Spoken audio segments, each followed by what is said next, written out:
Have you ever felt that the more you try to be the right guy, the more she pulls away? The more you show care, affection, respect, the more she treats you like you're invisible? You look at yourself in the mirror and ask, where did I go wrong if all I ever tried to do was good? The truth is harsh, but it must be said. There's a kind of kindness that doesn't inspire admiration. It inspires pity, a gentleness that doesn't attract, it repels. Not because being good is wrong, but because the way you've been good isn't a virtue, it's fear in disguise. There's a kind of man who keeps dimming himself, smiling too much, agreeing with everything, hoping the world will reward him, that women will value him, that someone will notice the effort and say, you deserve to be loved. But that almost never happens. Because this kindness you've learned to offer is the same one others use to protect themselves, the same one that hides insecurity, the same one that says without words, please accept me, I'll do anything for you. And that's the problem. You're not seen as a whole man. You're seen as an emotional extension, a support, a relief, a foundation, easy to forget. Seneca said that true virtue strengthens the spirit, but what many call virtue today is just weakness dressed up as nobility. When you act only to be accepted, you become a slave to others' perception. You hand over the control of your dignity to those who can at any moment ignore you. And when that happens, the pain doesn't just come from the rejection, it comes from the emptiness, from the feeling that even after doing everything right, you were never truly seen. Many men think they need to suppress their desires to seem in control, that if they silence their wants, avoid conflict, and are always understanding, they'll finally be seen as men of value. But that's not Stoicism. That's self-abandonment. A true Stoic man doesn't dim himself. He masters himself. He feels desire, but doesn't bend to it. He looks directly at what he wants and chooses with presence, not fear. The nice guy hides behind smiles. The centered man remains silent, even when everything inside him screams. That's what this video is here to show you, that the rejection you face isn't feminine cruelty. It's not a cosmic injustice. It's a response. A direct reflection of the lack of posture, presence, and emotional tension. What you call kindness might actually be your unconscious way of avoiding risk, conflict, and the discomfort of being who you really are. And that doesn't generate attraction. It generates pity, boredom, indifference. The woman you want doesn't reject your kindness. She rejects your lack of strength. So listen closely. Feel in your body what I'm about to tell you, because this video isn't about her, it's about you, about the man you stopped being in your attempt to be accepted, and about the man who can still emerge if you have the courage to stop begging and start standing firm. You say you're kind, but what she feels is fear. Not her fear, yours. Fear of displeasing, fear of sounding harsh, fear of losing any chance if you say no. The problem isn't kindness itself, it's what's behind it. Many men learn early on that being the nice guy is the safest path to being accepted, but that safety comes at a high cost. You become someone who constantly asks for permission to exist, and no one desires what is too weak to take a stand. Women aren't drawn to emotional predictability. They don't fall for the man who bends to everything, who's always available, who never sets limits, because that kills the tension, removes the mystery, destroys desire. When everything about you is too right, her instinct goes silent. There's nothing to explore, nothing to conquer, only comfort, and comfort without contrast turns into disinterest. It's not her being mean, it's her nature testing your firmness. And maybe you've lived this. That woman who seemed interested suddenly pulls away the moment you start giving too much. You send messages, invite her out, show affection, offer constant attention, and she disappears. It's as if, by showing everything you feel, you sucked the air out of the room, because the mystery ended, the tension vanished. Your presence became an obligation, not a choice. You need to understand something. Giving everything too soon doesn't make you more admirable. It makes you predictable, and predictable is the opposite of seductive. Restraint is a form of power. It's not about manipulation. It's about not giving yourself away before the right time, about knowing the value of silence, of leaving space. pauses, limits. A man who sets limits doesn't push women away. He attracts those who have something real to offer. And if you think this is all theory, watch your body language. The nice guy leans forward, smiles too much, gestures like he's begging for approval with every movement, slouched shoulders, head slightly tilted, eyes that seek reaction. Everything in your body screams, accept me. But the centered man doesn't ask for space. He takes it. Upright posture, steady but calm gaze. Calm, controlled movement. The body speaks before the mouth. And what the body communicates is what truly creates attraction. Kindness, when it comes from a strong man, is power. But when it comes from a fearful man, it's begging in disguise. And begging doesn't attract, it repels. You weren't rejected for being good. You were rejected for trying to buy acceptance with what should have been silent dominance. Because desire doesn't grow where there's no respect. And respect doesn't grow where there's fear. She didn't pull away because you were kind. She pulled away because deep down she sensed that your kindness was a desperate attempt to be validated. You didn't want connection. You wanted acceptance. And there's a brutal difference between the two. Connection is born from presence. Validation is born from internal absence. It's as if by being so available, so ready, so eager, you were screaming without realizing, look how good I am, look how much I deserve love. But that doesn't spark desire, it sparks exhaustion. Because when a man constantly needs to prove he's worthy, he doesn't project value, he projects emotional hunger. And emotional hunger, contrary to what many believe, doesn't move people, it drains them. A woman might feel flattered for a while, but she'll soon realize that despite all his attentiveness, this man demands more than he gives. He demands constant validation. His attention is currency, and the price is her approval. Seneca said, the worst kind of slavery is the need to be loved, because that kind of love isn't free. It's emotional begging. It's an attempt to fill something that only the man himself can fill. And when that happens, attraction dies. Because she looks at you and feels there's no challenge, no resistance, that you've already handed her the key before she even wanted to come in. You might think you were rejected for being kind, but the truth is, she didn't reject your goodness. She rejected the lack of tension, the lack of posture, the lack of challenge.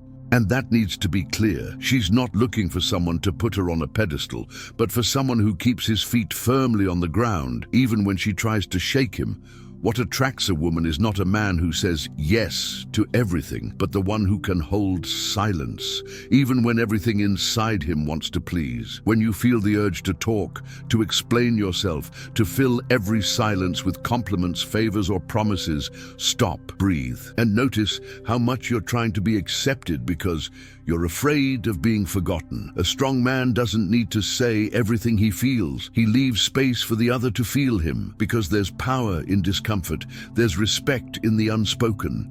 And your body reveals more than your words. Restless hands, nervous laughter, eyes that seek a reaction. These are signs of a man still begging, even in silence. But the Stoic man doesn't beg. He observes, he feels, he chooses calmly. His silence carries weight, because it doesn't come from a lack of emotion, it comes from an abundance of control. And that abundance is what finally makes a woman stop and look, not out of pity, but out of impact.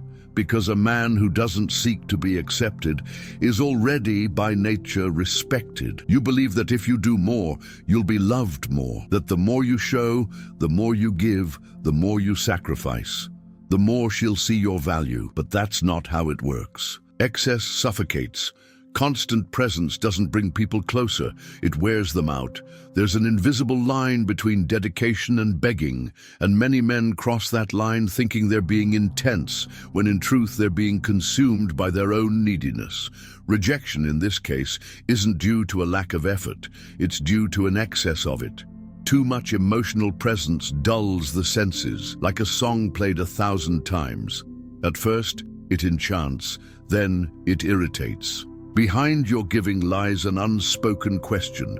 Do you love me now? And the woman feels that. The man who gives too much ends up silently demanding. And that demand isn't verbal, it's energetic. It drains, it wears out, it pushes away. The female brain wasn't wired to reward a man who dissolves into emotion. It tests, it observes, it provokes, and not out of malice, but instinct. The instinct to seek firmness, the instinct to find someone who can withstand her absence without falling apart. The more you give too soon, the less she invests. Because she doesn't have to, because you already did everything for her, and what is given without effort is rarely valued. True masculine presence isn't about doing more, but doing less with more awareness.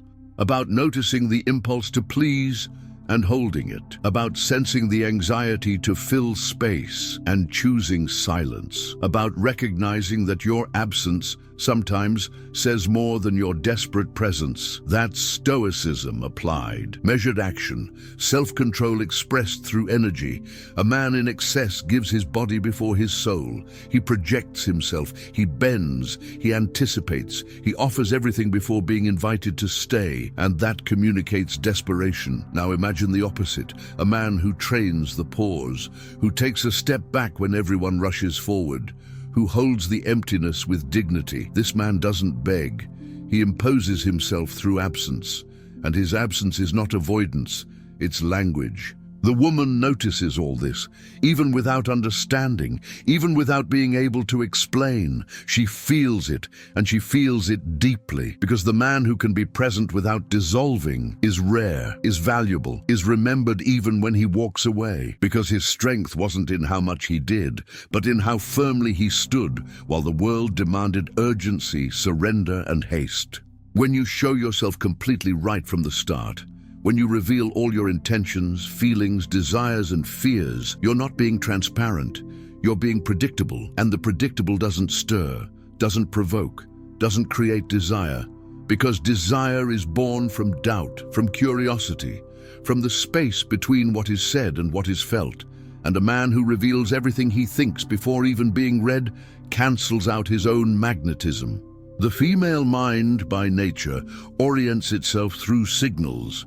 It's sensitive to what isn't obvious, to what must be interpreted. It seeks the enigma, the gesture that speaks without speaking, the look that lingers a bit too long, the absence that provokes presence. And when everything about you is too clear, too explained, too exposed, there's nothing left to discover, nothing to decipher, and what doesn't require interpretation doesn't hold attention. She doesn't want to guess what you feel, but she also doesn't want a man who spills everything like an open diary, because overexposure kills fascination. The man who verbalizes every emotion, every desire, every insecurity loses the silence that sustains the mystery. And it's within that silence that interest lives. It's in that unfilled space that the desire to come closer grows. Not to hear more, but to feel more. And this has nothing to do with playing games. The man who plays manipulates. The centered man holds himself back. He has routines that don't involve anyone. He says no with serenity. He shares what is necessary, not everything he feels, because he understands that value doesn't lie in the volume of speech, but in the density of presence. He doesn't hide, but he doesn't bare himself either. He knows that what is rare protects itself with silence. Your body communicates this too. Mystery lives in the pause between the look and the speech, in a restrained movement, in a deep breath before answering, in a touch that doesn't happen, in a subtle pullback. These details create tension, create space, create magnetism, because she doesn't know what comes next. And it's precisely that uncertainty that makes her stay. You don't have to shut down, but you need to let your presence speak louder than your explanation. The predictable man is forgotten. The mysterious man lingers. Because she feels there's still more to discover, and desire only survives where there is something unfinished. She pulled away, and you felt the urge to chase after her, to ask what happened, to try and prove that you're still worth it. But the truth is, right at this moment, any word you say lessens the impact of your absence, because some silences weigh more than 1,000 declarations, and the man who knows how to withdraw without noise leaves more of a mark than the one who insists. When a woman starts losing interest, the worst thing you can do is try to win her back through persistence. That doesn't generate admiration, it generates exhaustion. The man who understands this doesn't react. He withdraws, he goes quiet. And that silence is not passivity. It's strategic strength. He knows that his absence speaks for itself, that not demanding is many times the most powerful move a man can make. There's a truth that few have the courage to accept. A man's perceived value increases when he becomes scarce, not because of manipulation, but because of genuine emotional scarcity, because he knows that his time, his energy, his attention are not handed out randomly. When you pull back with dignity, you trigger something ancestral in the feminine instinct, the perception that she could lose you. And that changes everything. It's in that empty space that she starts to realize who you were. Because before, your presence was guaranteed, and anything guaranteed becomes invisible. But when she feels that you're no longer there, that you're not asking, not insisting, not demanding, she starts to look again, not out of neediness, but because respect is born when the other stands whole, even in silence. And this detachment begins in the body before becoming real distance. The arms cross, the gaze slows. The body draws inward, movement decreases. It's as if your energy says, I'm no longer here to prove anything to you. And that has a brutal power, because there's nothing more seductive than a man who knows how to leave without noise, who knows how to disappear with presence, who knows how to lose without losing himself. It's not about playing games, it's about knowing your worth. A man who knows himself doesn't offer himself. He allows himself to be found, but only by someone truly ready to see, because respect begins when you learn to say everything you need through your absence. And absence, when carried with dignity, is the most powerful language a man can master. You were rejected, and maybe you're still trying to understand why. But the answer isn't in how much you gave, it's in what you didn't sustain. Because being rejected for being too nice isn't an injustice, it's a consequence, a natural response to fragile positioning, to the absence of boundaries, to the lack of tension, to blind giving, done with the hope of being chosen, not with the awareness of your own value. True masculine kindness is born from self-respect, not from the attempt to be accepted. And as long as you act as if her love is the salvation of your identity, you'll continue to be treated as disposable. Because no one respects what begs, no one values what offers itself without criteria, no one desires what doesn't demand presence. Seneca said, "What harms us is not the events themselves, but our interpretation of them." And maybe now is the time to reinterpret your story. You weren't rejected as a man, you were rejected as an artificial image of kindness, as an insecure projection of someone who wanted to be loved at any cost. But now you have the chance to return to your center, to rediscover silence, to let go of the need to be chosen, and to become someone who chooses himself. Return to your axis. Refine your presence. Practice self-control as a form of honor, because the man who doesn't lose himself for love is the one who attracts the most respect. And more than being desired by someone, he becomes worthy of himself, and that no one can reject.